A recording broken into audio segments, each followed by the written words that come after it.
Show more of Kristy Allen's video.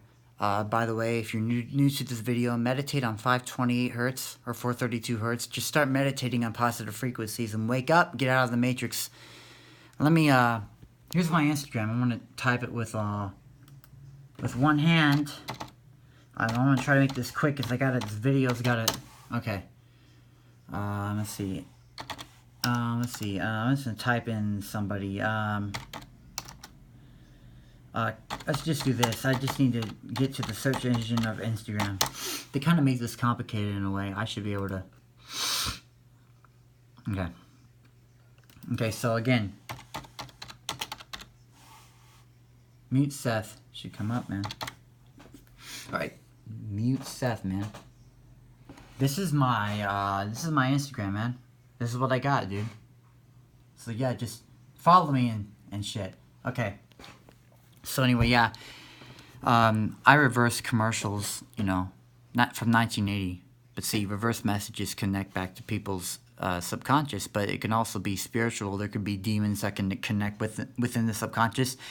They can end up taking full control of that message as it deals with their subconscious. It can be a lot of things to a certain extent.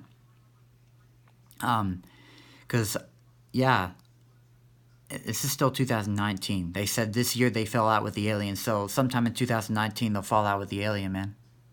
See, I think 2029 is with the alien agenda that they would take over Earth, but it's not going to happen because the rapture is going to begin in 2024. You see?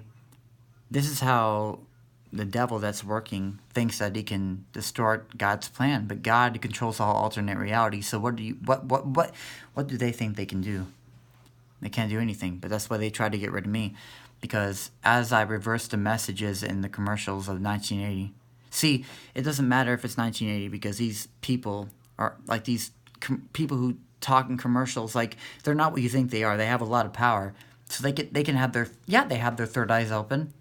Or it's spiritual, and so spirits can connect with them and give them premonitions, and they could say a message, and it could already be known that I'm going to go in there, and it communicates to me, even if that was in the past, to connect to when I would go and listen to it, so it'd be communicating to me anyway. Okay, in like 10 years, he's going to listen to this message, so we're going to implant it in here before at the time he will come, because it's already in the future, knowing he would have explored, because we don't have control over this. It's a divine order. It's a spiritual puzzle.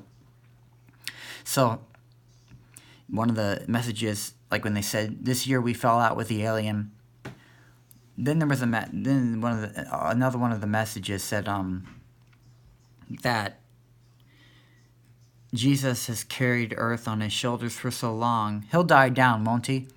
See, because, the thing is, Jesus has already died on the cross for our sins, so that we can go up to heaven, but there's always something else, man. And I'm that something else, man. So, if I carry the light, and you can look at the videos, yeah, it's true, man. I know you don't want to believe it, but if it doesn't make sense to you, there's a good chance that because it doesn't make sense to you, that's the answer. And, yeah, that's the answer. When it doesn't make sense, that's the answer. The answer is in the places you least expect it, so... And then I reverse the message, yeah. Jesus will die down, won't he? He carried earth on his shoulders for so long. Because, Jesus did what he did. So it's through him, right? But now, see, they could have taken me down. Yet I have to contribute to that, you see? Because the devil's always never giving up. There's always something, right? But see, the Bible's compartmentalized. And people don't question anything anymore.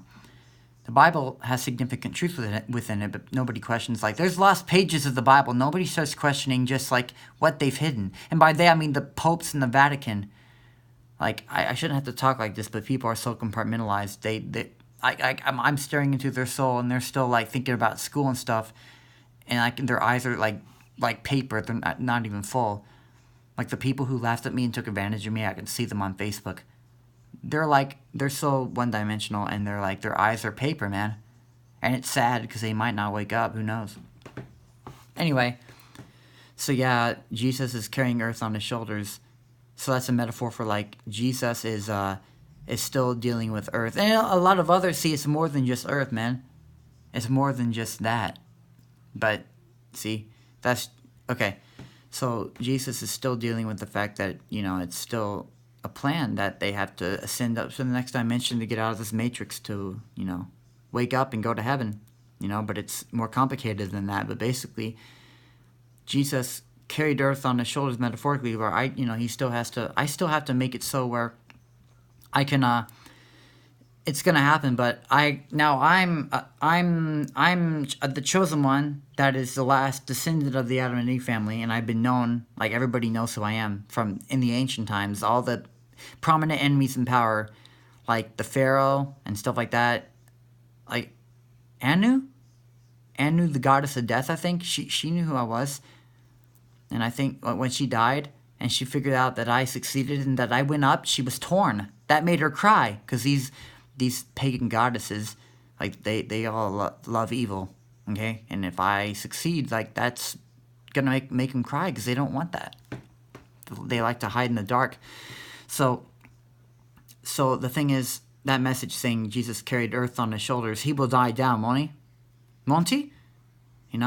Right? See, they're so delusional, they think, well, I'm gonna die down, but see, I won't. So they're thinking, well, maybe Jesus will. No, it's all gonna connect. It's already happened. God is in control, man. So they know they can't get me, and I'm going to, wake people up, and then Jesus can still remain where he is, and all of it will follow back up to where it goes. But they're so delusional, they think, well, he'll die down, won't he? These people are delusional, man. And they're evil and satanic. Anyway, we're at 6 minutes, man. I got to make another part. I gotta just go to a random part of the video and just, I'm just going to give you a random part to listen to. And again, you can look at this video yourself, but I know people don't necessarily do that, and I'd rather just show you anyway. I'd rather just show you, because I have other videos I'm making, man. I'm going to go to a random part. Applaud my brave sisters for coming. Okay, random part. Air Force Base was from 1945 to 1959, and I understand they took the Operation Paperclip through all the Air Force bases, and my dad was right there in 1945 when this all started. I understand they asked him 300 questions to find out if they had generational incest abuse so that they could be the perfect candidates, and my father certainly was. He spent the next several years in Virginia. His mother and father molested and neglected him. The church priesthood did also. He suffered extreme trauma as a child, and his father was from Colonia Juarez, Mexico, in a polygamy family. And there's also a connection with Colonia Juarez with Operation Paperclip, if you'd like to look that up. His mother molested him and hated his life, and he hated his life until he joined the Air Force, where he reported being fed regular meals and taken care of for the first time in his life. Because, you see, these are the throwaway kids, and that's the ones they like to use. My father was a chosen one because of his exceptional IQ, which was over 145. His bloodline, he claims he is the illegitimate son of a Utah senator, and that's before Hatch. His desire to follow orders, his talent, he was in the Air Force Band, a very elite band, and most of all, his patriotism. He would cry over any patriotic song. When he enlisted, his children instantly belonged to the military too. Now, most people don't know about a term called issue. An issue is like when they issue you clothing, and you get issued children, and the military basically, in their demented minds, the parts that in the military that have done this, call you the issue, and you are literally the issue of the United States, whatever it is your father or mother joined up in. This kind of trickery on paper is not consent. Blind trust is not informed consent. This is slavery, and why we have to put a stop to it. Now I'd like to introduce my beautiful mother.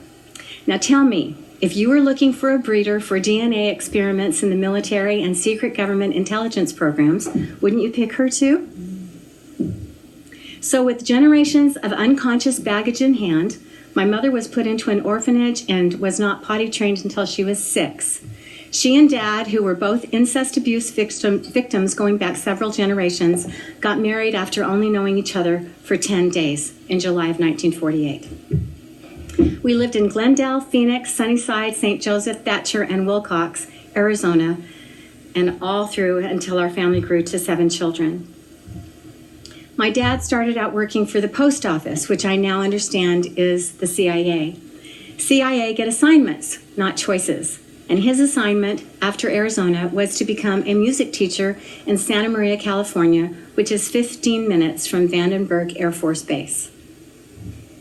In 1967, our family competed with 300 entries to sing at the Hollywood Bowl with the famous King Sisters of the big band Hollywood era. And after that, we were made honorary members of the King family. And we sang, "Oh, when the saints go marching in." And that kind of got us started on our big singing career. I was the daughter of the music teacher between 16 and 18. We sang at church a lot. We played all kinds of instruments. And so I decided to start a singing group with my sisters. And there we are at the Santa Barbara County Fair. And after all those sisters, we had a little brother named Valiant. As the years rolled by, we kept adding to the Cumming Sisters and Company with more sisters, and even our baby brother Valiant when we became the Cumming Sisters plus one. The Santa Maria Times plastered us on the front page news when we won our singing contract in Los Angeles. Dad was also working on an audition with the Lawrence Welk Show, which he got, but I was unable to attend because I was at Brigham Young University. This article was entitled, "The Cumming Sisters Hit the Big Time." My brother Paul Cummings was one of the few to beat the 4-minute mile. He was the NCAA mile champion right out of school. He went to the Olympics. He broke a lot of records. And his best friend in this world was Bruce Jenner. Ritualistic child abuse is the most hideous of all child abuse. The basic objective is to systematically terrorize children until they are forced to dissociate. The torture is the execution of a well-planned, well-thought-out ritual, often performed by close relatives. The only escape for the children is to dissociate, where they will develop a new personality to enable them to endure the abuse. This new personality is very helpful to the abusers. Once the abuse is over, the core personality is not conscious of what happened. Dissociation also serves the purposes of the occult because the children have no day-to-day memories of the atrocities. They go through adolescence and early adulthood with no active memory of what is taking place, but continue in rituals through their teens and early 20s, unaware of their involvement. The victims lead relatively normal lives until they get triggered and flashbacks or nightmares occur. Now keep in mind that this is, and always has been, about money and power. It's about keeping the drug cartels, violent gangs, human trafficking, sex trade, child trafficking, child porn industry, and human slavery as alive and lucrative as possible. To give you an idea of the large sums of money involved, some children, even immigrants, are used in snuff films and dissected live for organ harvesting for Planned Parenthood, and their body parts sold to hospitals for between $90,000 and $225,000, depending on the organ. Children with great DNA are also sold to families willing to buy them. Many of us have heard of the excretion called adrenochrome. The Satanists remove children's adrenal glands right after they've been terrorized and right before they are killed in rituals to extract this Kool-Aid the elites use to sustain their youth and extend their lives. Now, speaking of triggers, as I was going through pictures, I looked at the hands that were posed like butterflies. Butterflies are the symbols for the MK Ultra program, and the man that took this pic always wore a big Masonic ring. And Might make a part 3. It's real. Just guys, stay woke. I can't keep recording because it'll be impossible to upload without. Yeah. Okay. Bye, guys. 528 hertz or 432 hertz. Stay woke.